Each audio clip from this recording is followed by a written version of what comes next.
এই বাবু, আজ লক্ষ্মী পুজো, এনে এটিএম কার্ড ধর আর যাবতীয় বাজার করে আনবি। আর শোন, তো যদি কিছু লাগে নিয়ে নিবি। আচ্ছা ঠিক আছে। কিছুক্ষণ পর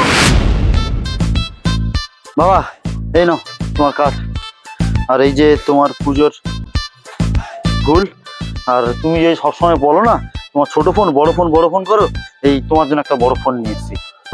বড় ফোন?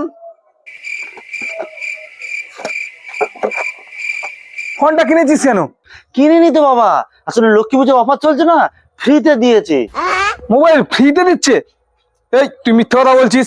আমি জানতাম তুমি বিশ্বাস করবে না, আসলে আমি বাজারে গেছিলাম তো, ওই ফোনটা ফ্রিতে দিচ্ছে দেখে আমার তোমাকে দেওয়ার জন্য খুব ইচ্ছা করছিল।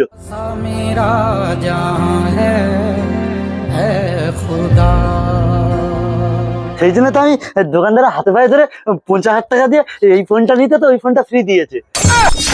শুয়োরের বাচ্চা!